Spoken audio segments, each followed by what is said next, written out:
Jadi kalau Anda adalah seorang ODA, bisa memulai pengobatan ARV yang disediakan secara gratis masih oleh pemerintah itu pada beberapa kondisi.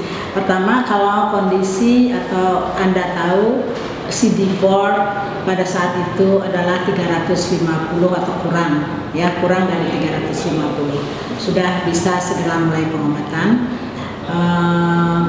Tetapi tentu saja sebelum diberikan ARV, selain pemeriksaan CD4 juga akan diperiksa beberapa pemeriksaan laboratorium yang penting, misalnya untuk mengetahui fungsi hati, fungsi ginjal.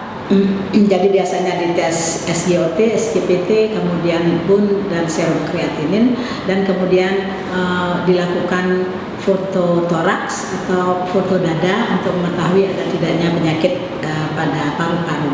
Jadi setelah hasil itu ada, itu akan membantu kita untuk memilih obat apa yang paling tepat untuk Anda pakai, ya. Karena misalnya kalau ada gangguan fungsi ginjal, ya, obat yang namanya tenofovir tidak bisa dipakai. Tetapi kalau Anda ada misalnya ada penyakit paru-paru, apakah itu pneumonia atau itu suatu tuberkulosis atau TBC, Anda akan diobati dulu penyakit itu sebelum memulai obat antiretroviral.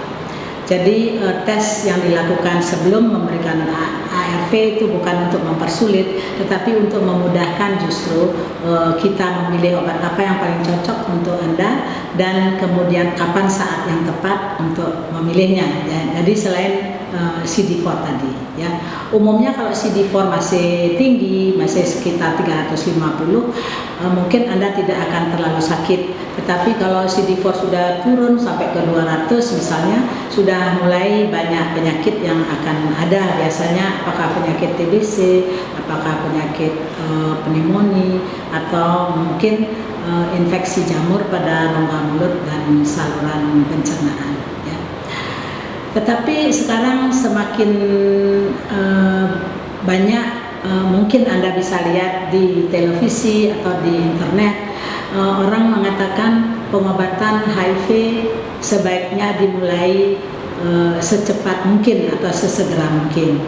Jadi mungkin saja misalnya kalau Anda CD4-nya masih di atas 350, ya, misalnya masih 400, ya, mungkin bisa juga memulai ARV itu, tetapi tentu saja Anda akan dilakukan counseling dulu, diberitahukan dulu apa efek obat dan mungkin ada efek samping obat, karena kita tidak mau seseorang sudah memakai ARV hanya untuk 1-2 minggu saja kemudian dia stop karena ternyata dia tidak mau disiplin atau tidak mau memakai obat itu.